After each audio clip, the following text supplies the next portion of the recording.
창세기 39장 6절에서 23절 합독합니다. 시작. 주인이 그의 소유를 다 요셉의 손에 위탁하고 자기가 먹는 음식 외에는 간섭하지 아니하였더라. 요셉은 용모가 빼어나고 아름다웠더라. 그 후에 그의 주인의 아내가 요셉에게 눈짓하다가 동침하기를 청하니 요셉이 거절하며 자기 주인의 아내에게 이르되 내 주인이 집안의 모든 소유를 간섭하지 아니하고 다 내 손에 위탁하였으니 이 집에는 나보다 큰 이가 없으며 주인이 아무것도 내게 금하지 아니하였어도 금한 것은 당신뿐이니 당신은 그의 아내임이라.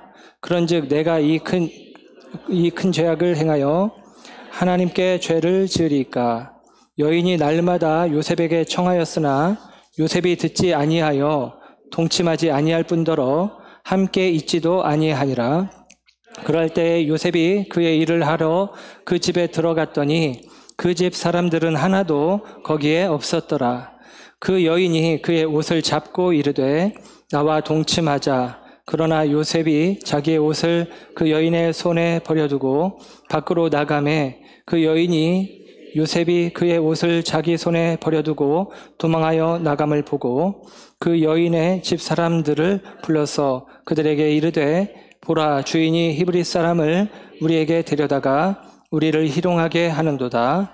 그가 나와 동침하고자 내게로 들어오므로 내가 크게 소리 질렀더니 그가 나의 소리 질러 부름을 듣고 그의 옷을 내게 버려두고 도망하여 나갔느니라 하고 그의 옷을 곁에 두고 자기 주인이 집으로 돌아오기를 기다려 이 말로 그에게 말하여 이르되 당신이 우리에게 데려온 히브리 종이 나를 희롱하려고 내게로 들어왔으므로 내가 소리질러 불렀더니 그가 그의 옷을 내게 버려두고 밖으로 도망하여 나갔나이다. 그의 주인이 자기 아내가 자기에게 이르기를 당신의 종이 내게 이같이 행하였다 하는 말을 듣고 심히 노한지라. 이에 요셉의 주인이 그를 잡아 옥에 가두니 그 옥은 왕의 죄수를 가두는 곳이었더라.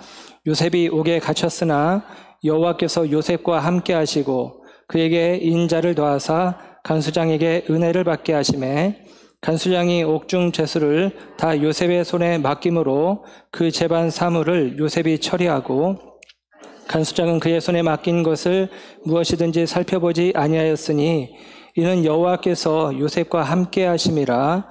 여호와께서 그를 범사에 형통하게 하셨더라. 아멘. 아멘. 자리에 앉으십니다. 오늘 이 시간에도 하나님의 사랑하심과 은혜가 저와 여러분 가운데 함께하는 줄 믿습니다. 주께서 은혜 베푸시기 원합니다. 오늘은 설립 20주년, 비전교회 설립 20주년 감사 예배. 우리 교회가 20년이 되었습니다. 엥? 하는 분들이 많으실 텐데, 제가 신학대학을 졸업하고 총각으로 이제 개척을 했습니다. 이제 한 명도 없는 교회를 개척을 했는데, 감사하게 지금 이렇게 함께 예배할 수 있는, 함께하는 우리 성도님들과 우리 비전 공동체를 이루어가게 하셔서 그냥 말 그대로 은혜입니다. 참 은혜다라는 생각을 하게 됩니다. 우리 교회 이름이 비전교회인데 제가 20대 후반의 나이에 큰 비전이 있어서 이름을 비전교회라고 한 게 아닙니다. 제가 생각했던 이름들은 다른 교회가 다 쓰고 있더라고요. 그래서 다른 생각들을 하다가 비전이라는 이름을 품게 하셨습니다. 이 비전이 꿈과 이상을 이야기하는 영어식 용어이기도 하지만 이미 우리 성도님들이 많이 알겠지만 이 비전의 한자 의미는 비밀 비자 전할 전자. 그래서 우리 교회의 어떤 모토라고 이야기할까요? 복음의 비밀을 전하는 교회, 비전교회입니다. 그리고 그 복음은 다름 아니라 우리에게 대하여 골로새서의 말씀을 통해서 확인해 본 바 그 복음은 예수님이십니다. 저와 여러분이 예수 그리스도의 증인된 삶을 사는 공동체 되어지는 것이 우리 비전교회의 비전교회를 향한 하나님의 꿈과 계획이라고 생각합니다. 20년, 그러면 사람으로 치면 20살이면 청년의 때죠. 우리는 이제 청년의 때를 맞이합니다.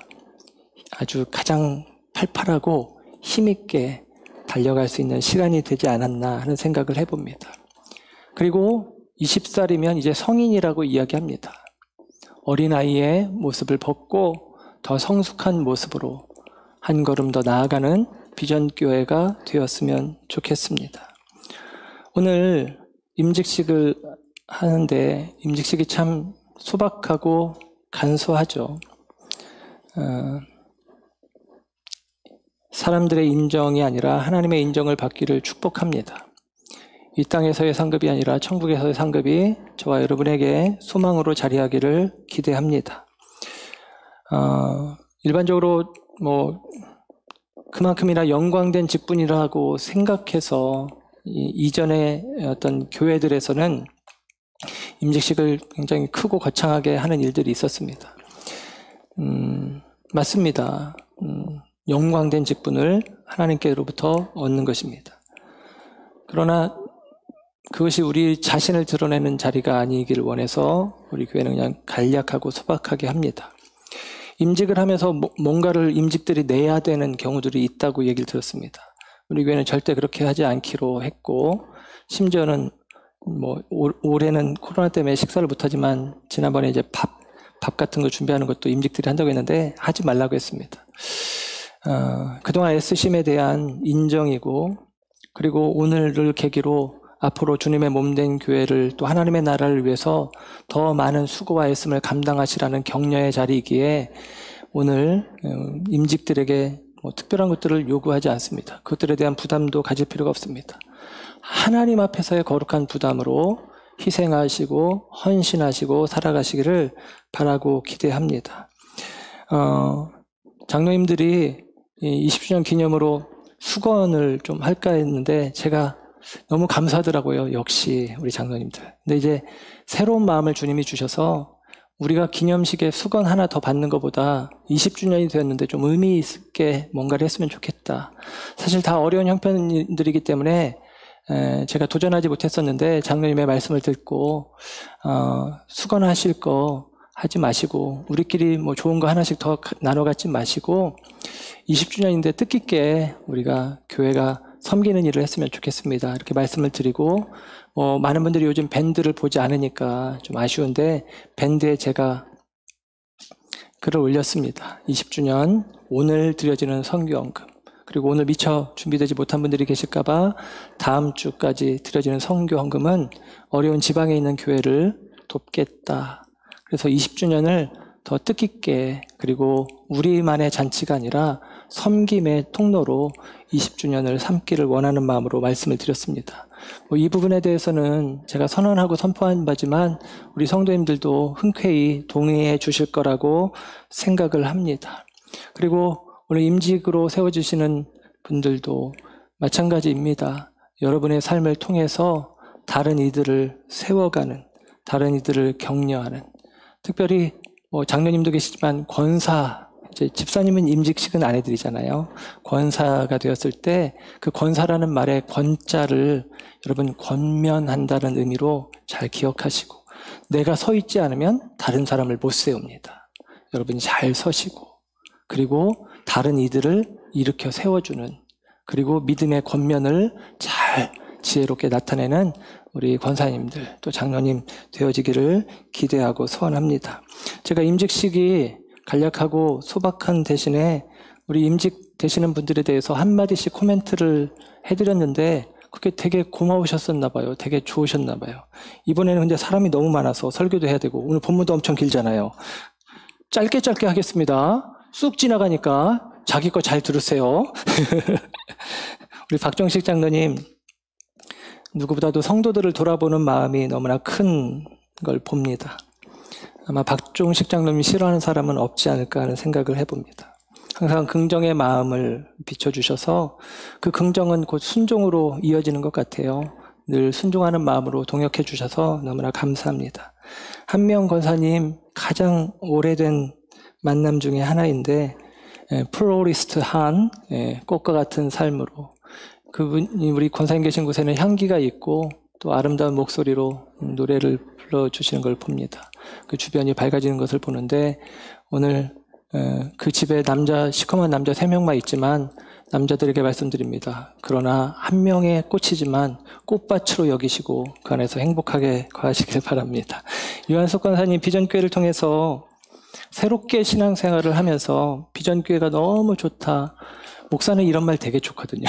비전교회가 너무 좋다 하시면서 교회를 많이 자랑하시고 전도도 많이 하십니다. 믿음의 기업도 복음의 통로로 사용하시길 원하는 귀한 마음을 가짐을 봅니다. 김수경 권사님 제일 짧아요. 한마디면 충분하기 때문입니다. 비타민. 네. 이경옥 권사님 주변을 참 밝게 해주시는 분이고, 그리고 이경옥 권사님 옆에 있으면 참 즐거워집니다.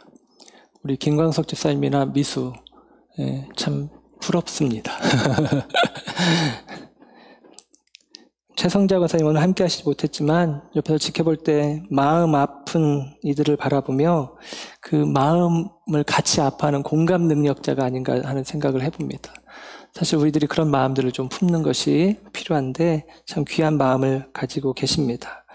이기세 권사님, 제가 개인적으로 어려움을 겪는 시간이 잠깐 있었는데 저를 지지해 주시고 또 단단한 마음을, 군인다운 그런 단단한 마음을 느끼게 해 주십니다.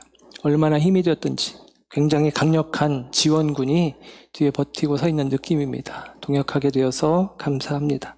우리 김종환 권사님 잘 드러나지 않고 드러내시지도 않는 분이지만 말씀에 대한 기대와 사모함이 큰, 그래서 깊이를 이렇게 더하여 가는 분입니다. 그분과 함께 할 때 더 깊이 있는 그런 생각, 깊이 있는 말씀에 대한 기대를 품게 되는 것을 보게 됩니다. 우리 아내이신 서춘자 권사님, 어느 누구와도 편안하게 어우러지시는 분이십니다. 함께 해야 할 곳이라고 여겨지는 곳에 소리 없이 함께 해주시며 지지해 주시는, 정말로 함께 해주심의 달인, 그렇게 이야기할 수 있겠습니다. 우리 김민호 권사님, 육종암으로 많은 어려움의 시간들을 지내고 있습니다. 오늘도 함께 참여하지 못해서 죄송하고 아쉬운 마음을 저에게 비춰주셨는데, 지켜보면 굉장히 조용하고 여린 마음을 가진 분처럼 보입니다. 그런데 그분이 굉장히 그 불의함 앞에도 단단하신 분이시고 그 어려움 앞에 의연하게 서 있는, 제가 볼 때는 참 견고한 사람이다라는 생각이 듭니다. 하나님께서 치료하셔서 하나님께서 그 묶인 것을 풀으셔서 더 온전히 쓰시는 귀한 일꾼 되시기를 축복합니다. 노숙자 권사님, 아내이신 노숙자 권사님, 힘든 시간을 보내면서 제가 지켜본 바로는 누구보다도 그럼에도 불구하고의 신앙을 가지고 계신 분입니다. 제가 위로하려는 마음으로 지켜보다가 오히려 은혜를 많이 받은 경험들이 있습니다. 박충계 권사님도 한마디로 표현할 수 있을 것 같아요. 한결같다라는 것입니다. 참 묵묵하게 한결같이. 그래서 그 한결같은 묵묵함이 있어서 신뢰할 만한 사람, 그런 인상을 줍니다. 인도에 왜 갔겠습니까? 떠밀려 간 거 아닙니다. 신뢰할 만하기 때문에 회사에서도 좋은 역할을 맡아서 가게 되었다고 여겨집니다. 축복합니다. 이종만 권사님, 이렇게 보면 분명히 제가 볼 때 자기 주관이 있으세요. 그런데 정말 주변과 잘 어우러집니다. 주변을 잘 맞춰줍니다. 제가 볼 때는 이게 공동체 사역에 최적화된 모습이 아닌가 하는 생각을 하게 됩니다. 유대인에게는 유대인의 모습으로, 헬라인에게는 헬라인의 모습으로. 그러나 복음의 심지가 있는 것이죠. 박신욱 권사님, 참 따뜻한 분입니다. 이분한테 부탁하면 다 들어줄 것 같아요. 네. 돈 필요하시면 말씀하세요. 네. 작지만 참 크신 분입니다. 여리지만 강한 분입니다. 이분들이 오늘 임직으로 세워지신 분들입니다. 물론 좋은 면들을 이야기했지만 하나님 앞에서 여러분의 부족함과 연약함을 드러내시고 하나님의 도우심 속에 여러분이 받은 몸된 교회를 세워갈 직분을 더 잘 감당하기를 기도하시면서 여러분의 일들을 잘 감당해 가기를 주님의 이름으로 축복합니다. 설립기념주일이라고 임직식이라고 다른 본문의 이야기를 하지 않고 이렇게 본문도 긴 요셉의 이야기를 오늘 그대로 전합니다. 오늘 본문의 말씀 요셉 네 번째 시간이고 하나님을 보다 부제는 순결이라는 제목으로 말씀을 전합니다. 요셉 이야기가 지금 우리가 살펴보고 있는 이야기가 지난 시간에 이제 인클루지오 이제 샌드위치 구조라고 표현을 했죠. 문학 기법인데 그 구조 형식을 가지고 있다고 말씀드렸습니다. 우리가 39장을 봤는데 37장 36절에서는 요셉이 팔려갔다. 노예로 팔려갔다. 그리고 39장 1절에서는 요셉이 애굽에 팔려와서 보디발의 집에 종으로 노예로 팔려갔다라는 이야기가 나옵니다.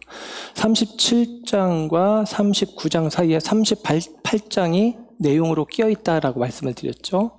그 내용인즉슨 유다와 다말의 이야기인데 유다와 다말의 이야기, 요셉 이야기 사이에 유다의 이야기가 있어요. 그래서 요셉의 이야기는 이 유다의 이야기가 요셉의 이야기 전체 이야기의 설명이라고 서론이라고 이야기할 수 있습니다. 이 유다와 다말의 이야기는 한마디로 말하면 하나님의 구원 계획이 반드시 이루어진다라는 거예요. 유다를 통해서 예수님이 이 땅에 오시거든요. 유다의 계보로, 유다 지파로. 그런데 유다는 그 하나님의 계획을 이루기에 부족한 사람이었습니다. 불순종했고 그리고 온전하지 못했고 그 결과 하나님의 구원 계획이 멈추어질 것 같은 상황, 하나님의 꿈이 좌절되어질 것 같은 시간 속에서 우리가 볼 때는 터무니없는 말도 안 되는 시아버지와 며느리의 잠자리를 통해서 베레스라는 아이가 태어나는 과정을 통해서 하나님은 구원의 계획을 이루어 가십니다. 마태복음 1장에 예수님의 족보 이야기가 나오는데 그 예수님의 족보에 언급되지 말아야 될 여자들의 이름이 5명이나 언급되는데 다 하나같이 일반적인 관점에서 보면 고개를 갸웃거리게 하는 여자들입니다. 그러나 그들을 통해서 하나님의 구원 계획은 이어지고 있다는 것이고 하나님의 구원의 계획은 결코 멈추어지지 않는다라는 사실을 우리에게 이야기해 줍니다. 그래서 이 유다와 다말의 이야기를 통해서 요셉이 꿈을 꾸었는데 요셉의 꿈이 아니라 요셉의 이야기는 요셉의 이야기 아니라 야곱의 족보라 하면서 야곱의 이야기요. 그리고 요셉에게 주어진 꿈은 그 이전에 야곱의 꿈이었고 그 이전에 이삭에게 주어졌던 꿈이었고 그 이전에 아브라함에게 주어졌던 꿈이라는 사실을 우리가 보았죠.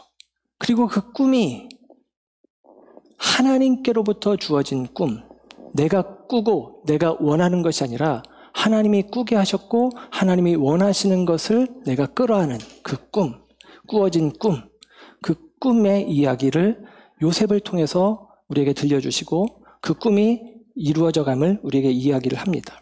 그래서 이 요셉의 이야기는 그런 이야기예요. 그러면서 우리가 지난주에는 어떤 이야기를 했냐면 또 다른 인클루지오, 두 번째 샌드위치 문학 기법의 이야기를 보았습니다. 창세기 39장을 우리가 본문으로 보고 있는데 창세기 39장 1절에서 5절 앞부분에서는 무슨 이야기가 나오냐면 요셉이 보디발의 집에서 인정을 받고 신임을 받고 보디발이 하나님이 요셉과 함께 하신다, 하나님이 형통케 하신다는 것을 보았다라고 이야기를 합니다. 그리고 창세기 39장의 끝부분, 오늘 성경의 끝부분으로 가면 똑같은 이야기가 반복되는데 요셉이 감옥에 갇히게 되는데 감옥의 간수장에게 인정을 받았고 그 성경 말씀도 똑같이 하나님이 함께 하셨다라는 것과 형통하게 하셨다라는 이야기로 결론을 짓습니다. 그래서 하나님이 함께 하셨고 형통하게 하셨고 이 요셉에게 그 모든 것을 맡겼다라는 이야기가 39장의 앞부분과 뒷부분에 배치가 되어 있어요. 그래서 이게 샌드위치 구조로 되어서 중간의 내용을 이야기하려고 하는 것입니다. 그 샌드위치의 내용을 지난 시간에 말씀의 제목으로 함께 하심을 보이시다. 요셉이 비록 노예로 살고 죄수로 살지만 하나님이 그와 함께 하심을 요셉 주변에 있는 사람들이 보게 되었다, 알게 되었다. 하나님이 함께 하심을 보이셨다는 얘기인데 그 중간에 껴있는 얘기는 요셉이 자신과 함께 하시는 하나님을 보았다라는 이야기입니다. 나와 함께 하시는 하나님, 그 하나님을 보는 눈이 있는 인생은 나와 함께 하시는 하나님, 그 하나님을 인식하는 믿음의 마음은 한마디로 말하면 순결, 하나님 앞에 거룩하게 서게 되어진다. 이게 사실 오늘 본문의 내용입니다. 그 내용들을 조금 더 자세히 살펴보길 원하는데요. 상한 감정의 치유라고 하는 데이빗 시멘즈가 쓴 책이 우리 성도님들이 거의 기독교 서적을 많이 안 읽으실 텐데 기독교 서적 가운데는 나름 베스트셀러가 된 책이 상한 감정의 치유라는 책입니다. 그 책의 저자가 이 요셉의 이야기를 가지고 좌절된 꿈의 치유라는 책을 썼는데 그 책에서 오늘 우리가 읽게 되는 이 본문의 내용을 이렇게 서두에 문을 열어줍니다. 이야기죠. TV 미니 시리즈가 방영이 됩니다. TV 미니 시리즈의 제목은 조셉입니다. 요셉 이야기. 요셉 이야기가 방영이 되는데 요셉 이야기 1화가 방영이 되었습니다. 요셉 이야기 1화를 보면 앳된 소년이 등장합니다. 그런데 그 소년의 어머니가 이 소년의 동생을 낳다가 산고 끝에 그만 죽어버리고 맙니다. 많은 엄마들이 눈물을 자아내는 장면이 되었죠. 그리고 이 소년이 엄마 없이 다른 배다른 형제들은 엄마의 사랑을 충분히 받으면서 자라가는데 혼자 외롭게 자라가는 모습처럼 비춰집니다. 그게 안쓰러웠는지 그 아버지가 그 어머니를 잃어버린 아들을 더 챙겨주긴 하지만 그 빈자리가 어머니의 빈자리가 채워지지 않는 모습이죠. 그리고 나서 형들이 이제는 이 동생을 시기하고 미워하다가 결국에는 노예로 팔아버립니다. 그 긴 이 황량한 이 애굽으로 가는 길, 이집트로 가는 길에 그 노예 상인들의 행렬에 정말로 너무나도 소망 없어 보이는 모습의 소년 하나가 끌려가는 장면. 이게 미니 시리즈 조셉의 1화가 끝났어요. 그리고선 1화가 끝나면 뭐가 그 다음에 나옵니까? 예고가 나오잖아요. 예고가 나옵니다. 그 예고의 내용이 짧은 장면으로 다음 화에 사람들이 볼 수 있도록 예고 장면이 굉장히 좀 이렇게 굉장히 핵심적인 장면들을 보여주죠. 앳된 소년이 건장한 청년이 되었습니다. 아주 멋진 외모에 말 그대로 드라마 주인공 같은 외모의 주인공이 되어집니다. 그리고 한 여인이 거의 반나체의 모습으로 이 건장한 청년이 되어 있는 주인공 앞에 서 있는 장면 딱 보여줬습니다. 다음 주가 되었고 사람들은 기대하는 마음으로 TV 앞에 모였습니다. 그리고 TV를 켜고 그 장면을 지켜봅니다. 그런데 예를 들면 반나체의 여인이 딱 등장하더니 요셉이 아닙니다 하고 뒤돌아가 버립니다. 사람들은 이게 뭐지? 하고 실망해 버립니다. 내가 기대한 건 이게 아닌데 조금 더 뭔가 진척된 얘기를 보고 싶었는데 라는 것이죠. 시청자 게시판에 불만이 폭주하기 시작했고 시청률이 폭락하기 시작했고 광고주들은 광고를 빼겠다고 난리를 칩니다. 거의 대부분의 사람들이 이 화를 보고 더 이상 그 드라마를 보지 않겠다고 맘먹었고 소수의 사람들만 그 드라마를 보기 시작했다라고 이야기합니다. 요셉의 이야기, 오늘 본문의 이야기, 유혹을 물리친 요셉, 우리가 볼 때는 이게 참 대단해 보이지만 세상적인 관점에서 보면 참 지루한 이야기입니다. 참 자극적이지 않은 이야기입니다. 어젯밤에 설교 준비를 하다가 새벽녘에 들어갔는데 우리 아이가 거실에서 혼자 TV를 보고 있더라고요. 펜트하우스 2. 아이고, 잠깐 제가 씻으러 들어가기 전에 잠깐 봤는데 막장도 그런 막장이었고 말도 안 되는 자극적이지 않으면 보고 싶지 않아요. 재미없습니다. 요셉이 이야기 그닥 자극적이지 않은 이야기로 이제 이어져 갑니다. 고증학적인 자료를 보면 고대 사회의 이집트가 굉장히 성적으로 좀 자유했대요. 허용되는 분위기가 있었다라는 것입니다. 오늘날도 그런 분위기가 있죠. 그런데 사실은 오늘날은 그런 분위기보다 더 허용되는 정도가 아니라 권장되는 분위기의 사회를 우리가 살고 있습니다. 아내나 남편이 아닌 또 다른 이성을 만나는 것을 자랑 삼아 이야기하는 경우들을 많이 듣게 되기도 합니다. 여러분, 그게 합당한 것입니까? 그런 것들을 기대하는 세상 속에서 좀 더 자극적인 이야기들을 듣고 싶어하고 자기 인생에서도 그 자극적인 삶을 마치도 그것이 흥미진진한 삶인 것처럼 생각하고 살아가는 사람들 속에서 오늘 본문의 요셉처럼 순결을 지키겠다라고 마음먹고 살아가는 것이 이 시대에 합당한 삶의 모습입니까? 그런데 성경은 오늘 하나님의 사람, 하나님의 꿈을 간직한 사람들에게 그와 같은 삶을 요청하고 있습니다. 오늘 요셉의 이야기를 통해서 그런 삶을 우리에게 요청하고 있는 것입니다. 요셉이 노예로 애굽으로 팔려왔고 노예 시장에서 보디발이 요셉을 찍어서 자기 집에 노예로 삼습니다. 그냥 17살의 소년 노예였는데 이 노예가 하는 일들이 성실하고 이 노예가 하는 일들마다 잘 되어지는 것들을 보면서 눈여겨봤는데 그 결과 이 소년 요셉에게는 하나님이 함께 하시는구나. 하나님이 그를 도와서 형통케 하시는구나 라는 것을 보디발은 봅니다. 요셉 안에서 요셉 속에서 역사하시는 하나님을 보디발은 눈치를 챘거든요. 그런데 보디발의 아내는 그렇지 않습니다. 요셉 속에서 역사하시는 하나님이 아니라 요셉의 외모, 요셉의 용모에 그의 눈길을 두게 됩니다. 오늘 본문 39장 6절 끝부분에 보면 요셉은 용모가 빼어나고 아름다웠더라 라고 이야기를 합니다. 요셉은 용모가 빼어나고 아름답대요. 요셉이 누구 아들이기 때문입니까? 라헬의 아들이기 때문이죠. 그 엄마는 일찍 죽었지만 라헬은 요셉의 아버지 야곱이 첫눈에 반해버린 여인 아닙니까? 창세기 29장 17절에 보면 라헬을 보고 라헬을 이렇게 표현해줘요. 라헬은 곱고 아리따우니 그럽니다.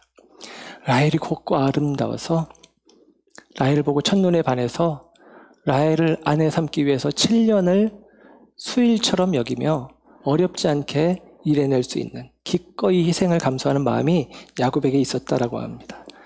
요셉이 그 어머니 라헬을 쏙 빼닮았는지 남자인데 건장한 남자가 된 동시에 그 용모가 빼어나고 아름다운 남자가 되었다는 것입니다.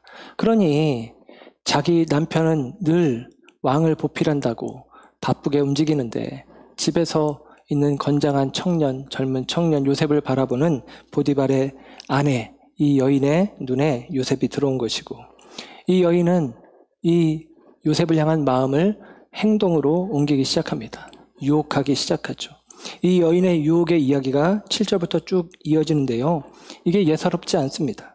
7절의 말씀을 보면 그의 주인의 아내가 요셉에게 눈짓하다가 동침하기를 청하니 그럽니다. 눈짓을 하다가 동침하기를 청했대요. 눈짓. 예. 눈으로 많은 이야기를 할 수 있죠. 요즘에 마스크를 다 쓰고 계시니까 제가 여성분들을 보면 화장을 얼마나 잘들 하시는지 너무 예뻐 보여요. 예. 눈화장이 필요합니다. 고대 사회에 이집트가 눈화장을 제일 먼저 시작을 했대요. 그러니까 추측하건대 이 지금 보디발의 아내가 눈화장을 예쁘게 하고 그리고 요셉에게 눈으로 추파를 던지는 것입니다. 거기서 멈추는 게 아니라 동침하기를 라고 하는 이 말이 원어적인 의미로는 나랑 잠자리에 들자라고 하는 명령형의 표현이에요. 이 여자는 주인의 아내이고 요셉에게는 또 다른 의미의 주인입니다. 주인의 권력으로 요청하는 것이고 그리고 여인의 관능미로 유혹하고 있는 상황입니다. 이 상황 속에서 요셉이 이렇게 반응을 하죠. 오늘 8절과 9절의 말씀을 보면 이런 것입니다. 당신은 그의 아내입니다 라고 이야기합니다. 당신은 그의 아내인데 내가 어떻게 당신을 취하겠습니까? 주인이 이 집에 보디발이 자기 집의 모든 것들을 나에게 다 맡겼지만 당신은 내게 맡기지 않았습니다. 당신은 내가 내 마음대로 할 수 없는 유일한 존재입니다. 당신을 내가 품으면 나는 주인이 나를 믿고 맡겼는데 주인의 신뢰를 저버리는 게 됩니다. 여러분, 믿음의 사람들이 사람과의 관계 속에서도 신뢰를 지키는 게 중요해요. 우리 믿음의 사람들이 이럴 필요가 있습니다. 또 이어서 요셉은 이런 이야기를 합니다. 내가 이 악을 행하여 하나님 앞에 범죄할 수 없다라는 것입니다. 하나님 앞에 범죄할 수 없다. 하나님, 내가 당신을 범하는 것은 당신의 남편에 대한 인간적인 도리, 죄만이 아니라 하나님께 죄를 짓는 것이다 라고 이야기를 합니다. 그렇게 거절을 해요. 정확하고 분명한 거절의 표시입니다. 그런데 10절에 보면 이 여인이 그 다음에는 날마다 라고 이야기합니다. 날마다 요셉에게 청하였다라고 이야기합니다. 이 여인이 순간의 욕망에 사로잡힌 것이 아니라 정욕이 그 여인을 삼키고 있다는 사실을 우리에게 보여줍니다. 많은 인생들이 그렇습니다. 우리 모두가 다 약하기 때문에 순간의 정욕 우리가 느낄 수 있죠. 그러나 그 욕망에 사로잡혀 있는 인생, 그게 세상에 속한 인생이다라고 우리에게 이야기해 줍니다. 그에 대하여 요셉은 39장 10절 하반절에 보면 그와 동침하지 않을 뿐만 아니라 함께 있지도 아니하니라, 함께 있지도 않았다라고 이야기합니다. 여러분, 이게 필요합니다. 유혹이 되는 것들을 곁에 두면 안 돼요. 함께 있으면서 난 유혹을 받지 않겠어, 유혹을 이기겠어 하는 것은 지혜롭지 못한 것입니다. 우리 아이가 고등학생이 됐으니까 게임을 해야 되겠, 공부를 해야 되겠다라고 맘먹고 컴퓨터에 있는 게임을 지웠습니다. 게임을 지웠어요. 근데 게임을 지웠지만 게임에 대한 욕구는 있는 것이죠. 계속 얘기합니다. 게임 한 게임만 하면 안 될까? 게임 한 게임만 하면 안 될까? 그래서 제가 얘기했습니다. 한 게임이 아니라 여러 게임을 해도 되는데 이 컴퓨터에다 깔지 말고 PC방 가서 해. 한 게임 아니라 2시간 해도 돼. 그러면 가기가 귀찮잖아요. 안 해? 하고 지방으로 들어갑니다. 여러분, 이런 거예요. 옆에 두고 그거 하지 않겠다라고 하는 것은 미련하잖아요. 그 자리에서 떠나가는 것입니다. 그 자리에서 나를 분리시켜버리는 것입니다. 요셉이 그렇게 했다라는 거예요. 그런데 또 다른 문제가 발생합니다. 11절에 보면 어느 날, 아무도 없는 어느 날이 된 거예요. 아무도 없는 어느 날을 맞이하게 된 것입니다. 그때 이 보디발의 아내가 이제는 적극적으로 요셉의 옷을 붙잡고 잠자리에 들기를 청합니다. 아무도 없는 날, 유대 전승에 의하면 전설입니다. 성경 얘기는 아니고 보디발의 아내가 자기 옷을 먼저 벗어서 그 아내의 이 보디발의 아내 자기 방에 있는 이집트 신상이 있는데 그 신상에 옷으로 덮어버렸습니다. 그리고 나선 이제 우리를 보는 사람은, 우리를 보는 신도 없다라고 이야기합니다. 그때 요셉이 말했다는 거예요. 이집트의 신들은 이제 볼 수 없겠지만 그러나 하나님은 보신다. 이렇게 말을 하고서 자리를 떴다는 것입니다. 근데 이제 여인이 옷을 붙잡고 있으니까, 옷을 붙잡고 안 놔주니까 그냥 옷을 벗어버린 채 집 밖으로 뛰쳐나갑니다. 아무도 없는 날, 아무도 없는 게 분명합니다. 어느 누구도 보지 않는 게 분명하고 여기에서 그 마음에 있는 욕정대로 따라가도 아무 걸릴 만한 이유가 없는 순간입니다. 그러나 요셉은 그 순간에도 하나님이 보신다. 함께 하시는 하나님을 보고 있는 것이죠. 이게 요셉입니다. 다윗이 밧세바를 범한 죄를 짓는 장면에 대해서 사무엘서에서는 표현하기를 전쟁 때라는 거예요. 그래서 다윗과 함께 했던 장수들은, 신하들은 다 전쟁에 나갑니다. 혼자 다윗궁에 남아 있었어요. 다윗궁을 거닐다가 옆에 있는 밧세바의 집 목욕하는 여인을 보고 그리고 그와 간음을 하게 되어집니다. 혼자라고 생각하고 아무도 없다고 생각하지만 나단을 통해서 하나님이 알고 계시다는 것을 확인받게 되죠.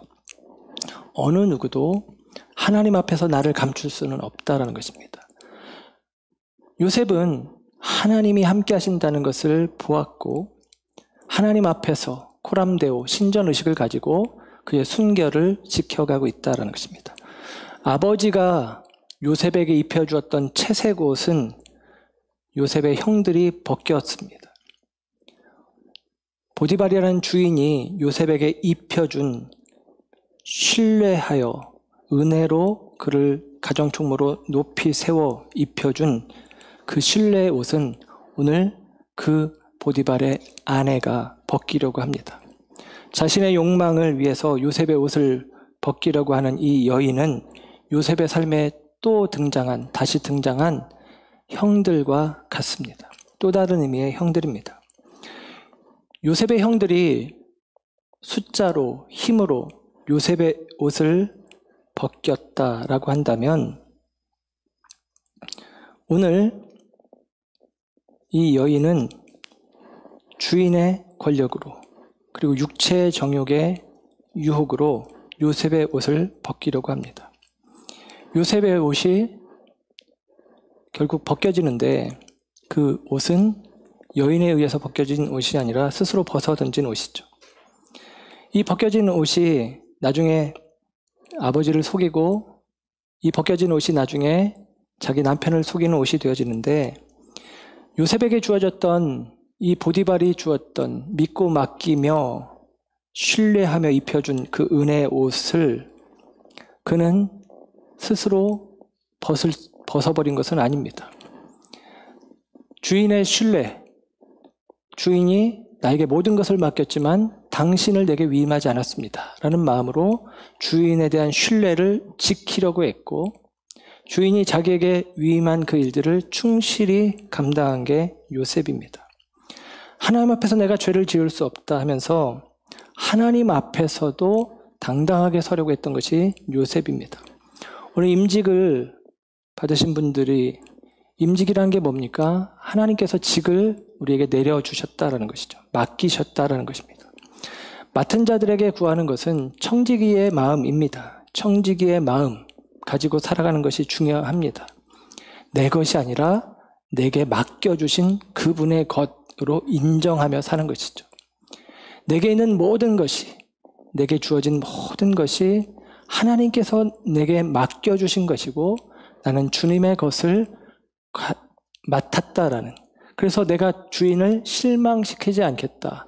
나를 믿고 맡긴 건데, 교회에서도 마찬가지죠. 교회에서도 우리 임직되신 분들을 믿고 맡긴 거 아니겠어요? 믿고 맡겼으니 여러분 그 신뢰의 옷을 스스로 벗어 던지지 마시고 그 신뢰의 옷을 잘 간직하시기를 주님의 이름으로 부탁드리고 축복합니다. 요셉은 주인을 배신하지 않아요. 하나님 앞에서 범죄하지 않으려고 합니다. 보디발을 통해서 주어진 그 은혜의 옷, 그 은혜의 옷을 통해서 하나님께서 내가 비록 형들에 의해서 노예로 팔려왔지만, 죽을 길을 겪고 노예로 팔려왔지만 하나님께서 나를 도와주시는구나 라고 하나님이 함께 하시는 삶의 증거로 자기 인생을 확인해 가고 있었습니다. 그러니까 이 순간, 이 유혹의 순간에도 하나님을 바라보고 유혹을 벗어날 수 있었다라고 이야기할 것입니다. 17살에 팔려와서 아마 이 사건이 있었던 때가 27살쯤으로 보여집니다. 17살 소년이 다른 나라에 갔으니 말도 통하지 않고, 남의 나라에서 우리로 치면 외국인 노동자가 왔으니까 얼마나 깜보고 얼마나 비웃었겠습니까? 그런 멸시와 모멸을 다 견뎌내면서 인정받고 인정받아서 그 가정에서 어떻게 보면 주인 아래 가장 높은 위치에, 총무의 자리에 오르게 된 것입니다. 힘겨운 종살이를 하고 있었지만 이제 겨우겨우 안정되었고, 종의 역할이지만 그러나 그 많은 종들 가운데 가장 높이 드러나는 출세한 자리에 서게 됩니다. 그는 주인이 입혀준 인정의 옷을 입고 있었습니다. 그러나 요셉은 하나님 앞에서 입고 있어야 할 순결의 옷, 신실함의 옷, 믿음의 옷을 벗지 않기 위해서 사람이 입혀준 인정의 옷, 출세 옷, 안정의 옷을 벗어 던지고 뛰쳐나가는 것입니다. 여러분, 이게 성도의 모습이어야 합니다. 저와 여러분이 이 땅을 살아가며 세상 속에서 인정받길 원하고, 우리가 내가 어떻게 살았는데, 내가 얼마나 열심히 살았는데, 그런 마음으로 우리가 안정의 옷 혹은 출세의 옷, 인정의 옷을 입고 싶은 마음 있을 수 있겠지만, 그러나 그것이 하나님께서 우리에게 요구하시는 순결과 신실함의 믿음의 옷을 오히려 입지 못하게 하는 것이라면 차라리 벗어버리는 것이 낫다라는 것입니다. 그리고 우리가 택해야 될 것은 바로 순결의 옷입니다.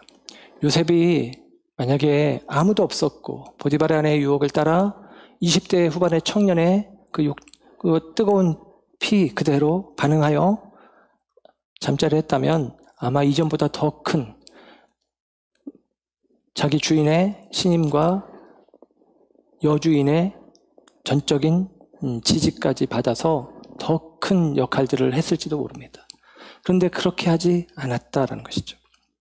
요셉이 단호하게 거절했고 이 집요한 요구 앞에서도 요셉은 그 순결을 지킵니다.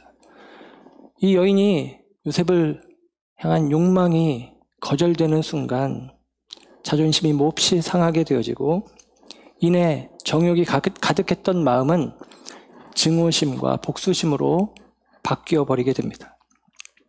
그리고 요셉을 향한 모함을 하게 되어지고 요셉이 결국 감옥에 갇히게 되는 것이죠. 젊은이들에게 이야기한다면 데이트 폭력, 요즘 그런 표현이 나오는데 데이트 폭력은 절대 용납해서는 안 됩니다. 이유는 이런 것이에요.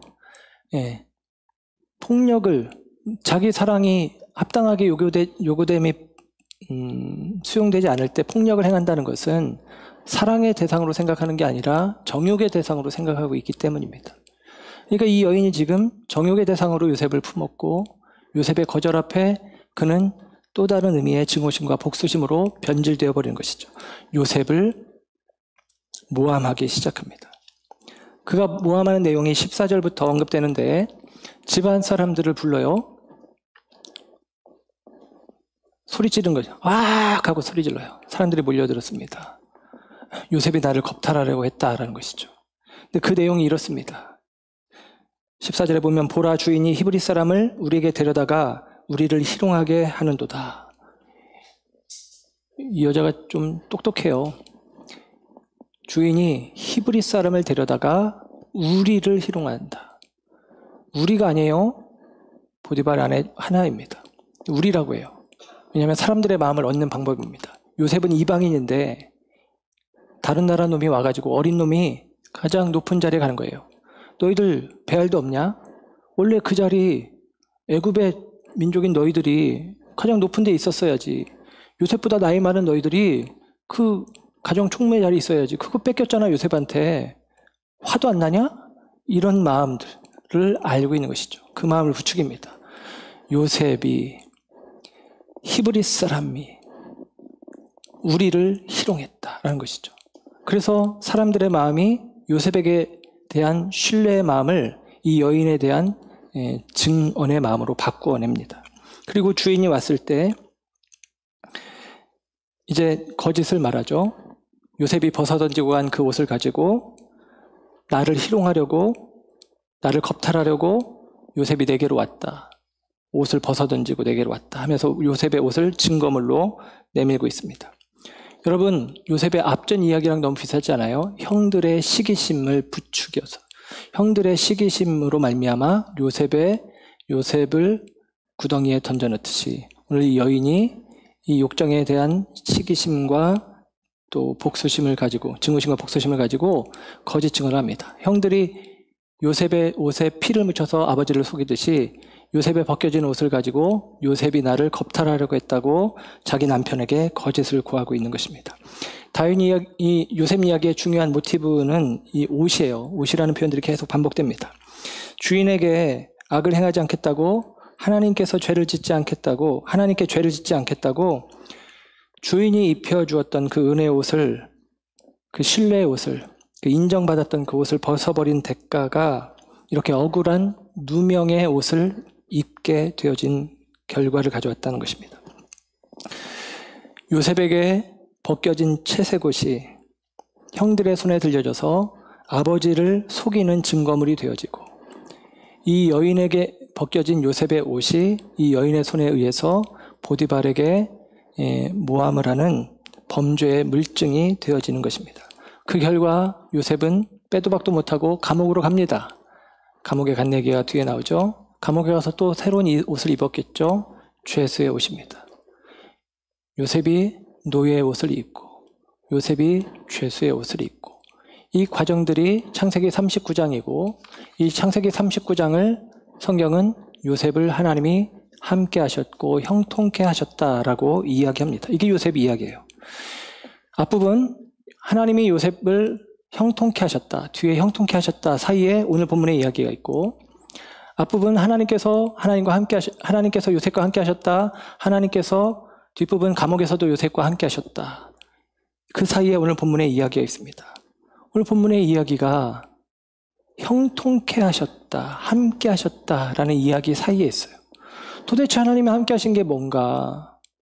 도대체 하나님이 함께 하시는 게 뭔가? 아니, 하나님이 함께 하신다는 것을 우리가 보았다면, 인식했다면 어떻게 살아야 되는가? 사실 그 이야기를 우리에게 이야기해 주고 있습니다. 하나님이 함께 하심을 우리에게 보이셨어요. 은혜를 베풀어서. 하나님이 함께 하심을 내가 알았어요. 함께 하심을 내가 보았어요. 그럼 어떻게 살아야 되느냐? 오늘 말씀의 제목처럼 요셉처럼 순결하게 살아야 된다라고 이야기하는 것입니다. 오늘 요셉의 이야기는 우리를 에덴 동산으로 이끌고 가요. 에덴 동산에 가면 무엇이 있습니까? 선악과가 있습니다. 하나님께서 에덴 동산의 모든 나무 실과는 먹으라고 했어요. 그런데 하나 먹지 말라고 했죠. 선악과는 먹지 말아라.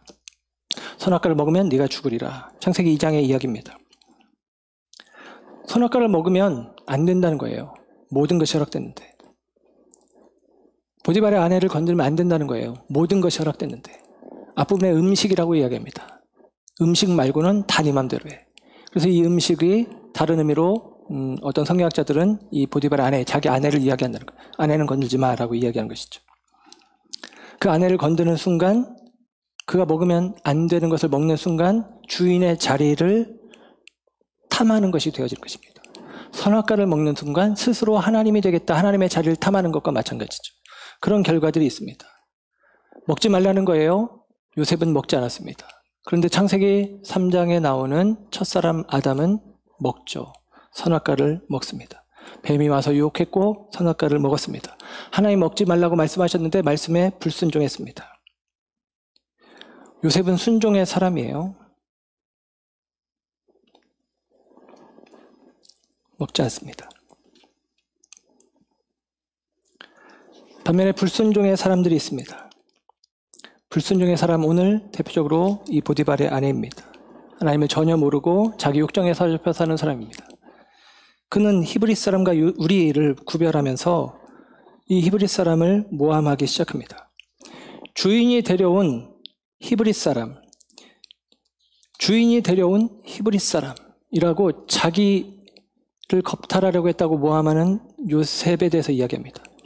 주인이 데려온 히브리 사람, 이게 뭐냐면 보디발, 당신이 데려온 이 사람이 나를 이렇게 하려고 했으니까 이 모든 것의 책임은 당신에게 있다라는 것입니다. 아담이 범죄하고 나서 하나님께서 물을 때 아담이 뭐라고 대답하냐면 하나님께서 내게 준 여자가 먹으라고 해서 먹었습니다 라고 책임을 전가합니다. 여러분, 죄가 드러났을 때 우리에게 요청되는 것은 회개인데 아담은 핑계를 댑니다.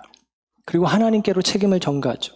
이 여인도 스스로의 욕정에 사로잡혀서 범죄하였지만 하나님 앞에 회개하고 남편 앞에 회개하는 게 아니라 모함하며 특히나 당신이 데려온 남자 때문에 되어진 문제니까 라고 이야기합니다. 우리 인생 가운데 주어지는 문제들이 우리의 죄의 결과들입니다. 우리의 인생 가운데 주어진 모든 문제들은 사실은 하나님이 우리에게 그런 시험을 주는 게 아니에요. 우리의 죄의 결과입니다. 근데 우리는 말합니다. 하나님이 왜 이렇게 불의한 세상을, 하나님이 왜 이렇게 억울한 일들을, 하나님이 왜 이렇게 힘겨운 일들을 우리에게 허락하시냐 하면서 내가 그 상황 속에서 순결함을 지키지 못한 까닭과 이유를 하나님 편에 돌립니다. 하나님이 가져온 그것 때문이라고 이야기하는 것이죠. 그러나 여러분, 믿음의 사람들은 그렇게 반응하지 않아요. 그 과정 가운데 순결을 지킵니다. 예수님께서 공생의 초기에 유혹을 받습니다. 40일을 금식했는데 마귀가 유혹합니다. 먹어. 떡을 만들어라. 돌로 떡을 만들어라. 안 하죠. 3번의 유혹을 물리칩니다. 요셉이 지금 요셉의 사역 초기에 3번의 유혹이, 이 여인이 눈짓하며 유혹하고 날마다 유혹하고 옷자락을 붙잡고 유혹하는데 그 유혹을 물리칩니다. 그 시험을 넘어서는 거예요. 그 넘어서는 과정을 통해서 요셉의 영적인 의미의 맏아들임이 증명되는 것입니다. 요셉이 채색 옷을 입은 이유를 우리에게 보여주고 있다라는 사실입니다. 저와 여러분이 오늘 하나님 앞에서 요셉의 겉옷을 붙잡고 고함치는 이 보디발의 아내 같은 모습이 아니길 원합니다. 하나님 앞에서 우리의 부족함이 죄가 드러난다면 고백하고 인정하시고 하나님께서 우리의 더러워진 옷을 다시 주의 보혈로 씻어서 다시 우리에게 입혀주시기를 기대하는 은혜의 마음으로 서시길 주의 이름으로 축복합니다. 형들의 죄로 말미암아 요셉은 형들의 죄의 대가를 대신 감당하여 노예 생활을 합니다. 보디발의 아내의 죄, 그 죄를 요셉이 감당하여 감옥 생활을 합니다. 여러분, 노예 생활, 감옥 생활이 어떻게 형통한 삶이겠습니까? 그런데 성경은 말합니다. 형통하다라고 이야기합니다. 형통하다. 무엇이 형통이라고 말씀드렸죠? 지난 시간에 모든 일이 뜻대로 되어감. 그런데 믿는 사람들의 형통은 모든 일이 내 뜻대로 되어감이 아니라 모든 일이 하나님의 뜻대로 되어감이라고 여기는 것이라고 했습니다. 여러분, 그게 하나님이 주신 꿈이고 그 꿈을 이루어가는 사람들입니다. 요셉은 하나님의 뜻이, 특별히 요셉을 향한 구원 계획은 나중에 나오지만 요셉을 통해서 세상을 구원한 것이죠. 그 하나님의 구원 계획을 이루어가시는 과정 속에서 요셉이 있고 그 공생애 같은 삶, 예수님을 닮은 모형의 삶을 요셉이 살아가는 과정 가운데 이 세 번의 유혹을 요셉이 넘어서는 것이죠. 예수님께서 그 유혹을 물리치고 공생애 속에서 하나님의 나라를 선포하셨듯이, 하나님의 구원을 선포하셨듯이 그것입니다. 여러분, 성도의 삶에 우리가 예수님을 따른다면, 머리 대신 예수님을 따라가는 몸된 교회라면 우리의 삶에 예수님의 삶이 반복되어지는 것입니다. 예수님의 삶이 내 삶에 반복되는 것이 중요합니다. 요셉의 삶을 통해서 우리에게 이 메시지를 전하는 거예요. 요셉과 같은 우리여야 된다는 것인데, 요셉이 하나님의 형통을 이루는 과정이 우리가 원하는 것처럼 순탄하지 않았지만, 그러나 무슨 일을 만나든지 만사형통하리라. 그 만사에, 범사에 되어지는 모든 일들이 형통케 하심이요 모든 것을 합력하여 선을 이루시는 하나님의 일들이다라고 요셉을 통해서 우리에게 이야기해주고 있는 것입니다. 그러므로 사랑하는 여러분, 요셉의 겉모습이 저주와 같은 모습이지만 그러나 그것은 비단 예수님을 닮은 삶의 모습이고, 예수님을 닮은 삶의 모습을 살아가는 요셉이 저와 여러분의 모습이어야 한다는 것입니다. 이사야 53장에 보면 우리가 잘 아는 말씀, 예수님에 대한 예언의 말씀이 예수님이 태어나기 700년 전에 이사야를 통해서 예언됩니다. 우리가 잘 아는 표현들이 있죠. 그가 찔림은 우리의 허물 때문이요, 그가 상함은 우리의 죄악 때문이라, 그가 징계를 받음으로 우리는 평화를 누리고 그가 채찍에 맞음으로 우리는 나음을 입었도다. 이게 이사야 53장에 있는 말씀이거든요. 예수님을 표현하는 표현이죠. 그 표현의 맨 끝에 이사야 53장 12절에 보면 이렇게 성경이 기록을 합니다. 그러므로 내가 그에게 존귀한 자와 함께 몫을 받게 하며 강한 자와 함께 탈취한 것을 나누게 하리니, 이는 그가 자기 영혼을 버려 사망에 이르게 하며 범죄자 중 하나로 헤아림을 받았음이니라. 그가 애쓴데 그 애쓴 수고를 다 나누어 갖는다는 거예요. 그가 죽기까지 한다는 것이고 그가 범죄자 중에 하나로 취급된다는 것입니다. 예수님이 십자가 죄인으로 죽으셨죠. 그 과정을 통해서 그러나 그가 많은 사람의 죄를 담당하며 범죄자를 위하여 기도하였느니라.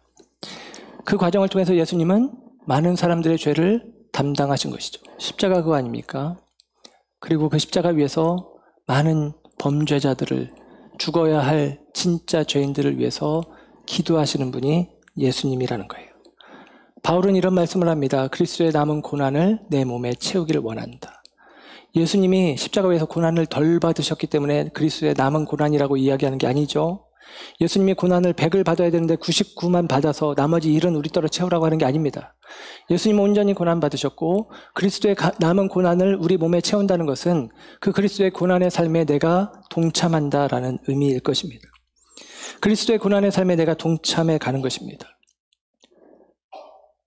요셉이 형들의 죄를 대신하여 노예 생활을 하고 보디발의 아내의 죄를 대신하여 감옥 생활을 하고, 예수님께서 우리 모두의 죄를 대신하여 십자가 위에서 대신 죽으시고, 그 예수님을 따라가는 우리들이 그 예수님의 모형으로 요셉이 산 것처럼 다시 오실 예수님의 모형으로 저와 여러분이 살아가야 될 것을 요셉의 이야기가 우리에게 들려줍니다.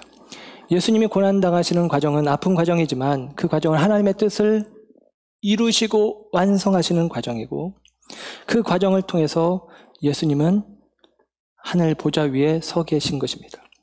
야고보서 1장 12절에 야고보 사도가 이야기합니다. 야고보는 예수님의 동생으로 초대교회의 환난과 박해를 경험했던, 그래서 자기 성도들이 죽어가는 것을 지켜봐야만 했던 마음에 큰 상처를 가진 사람이 야고보예요. 근데 야고보가 야고보 1장 12절에 이렇게 이야기합니다. 시험을 참는 자는 복이 있나니 이는 시련을 견디어낸 자가 주께서 자기를 사랑하는 자들에게 약속하신 생명의 면류관을 얻을 것이기 때문이라. 아멘. 시험, 우리 가운데 주어지는 유혹의 시험, 그 시험을 참아내고 그 유혹을 견뎌내는 과정 속에 시련, 어려움이 있다 할지라도 그것을 잘 견뎌낸 자는 생명의 면류관을 받으리라. 그 요셉에 대해서 요셉이 유혹을 물리치고 그 유혹을 물리치는 과정 속에 당하는 억울한 시련들을 감내해내며 살아가며 그 순결을 지켜간 요셉에 대해서 시편 107편은 이렇게 이야기를 해줍니다. 시편 105편입니다. 죄송합니다. 시편 105편 17절. 그가 한 사람을 앞서 보내셨으며 요셉이 종으로 팔렸도다. 그의 발은 착고에 차고 그의 몸은 쇠사슬에 매였으니, 감옥에 갇힌 거죠. 곧 여호와의 말씀이 응할 때까지니라. 그의 말씀이 그를 단련하였도다. 여호와의 말씀이 응할 때까지. 하나님의 말씀이, 하나님의 뜻이, 하나님의 계획이 성취되기까지 요셉은 감옥에 갇히고 억울하게 매이고 억울하게 누명을 쓰고, 그 과정 속에서도 요셉은 순결을 지켜가며 요셉을 통한 하나님의 꿈이, 말씀이 응하여지는, 요셉의 생애 속에서 응하여지는, 말씀이 응하여지는, 꿈이 성취되어지는 도구로 요셉이 쓰임받았다라는 것입니다. 사랑하는 여러분, 저와 여러분의 삶도 하나님 원하시는 하나님의 꿈을 이루어가는 하나님의 소유가 되기를 주의 이름으로 축복합니다. 우리 비전교회가 20주년을 맞이합니다. 하나님의 손에 붙잡혀지는 교회가 되었으면 좋겠습니다. 비전의 지체들이 세상의 인정의 옷이 아니라 하나님 앞에 거룩한 옷을 입고 사시길 원합니다.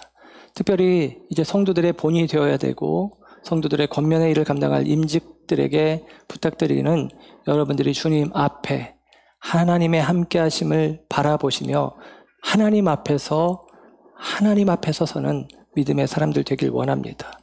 그리고 이것은 그분들에게만이 아니라 믿는 우리 모두에게 주어진 요청입니다.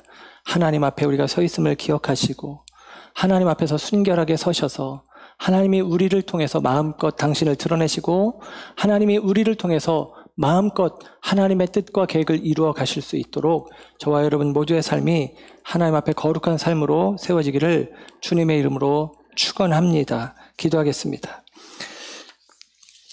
사랑과 은혜가 풍성하신 아버지 하나님,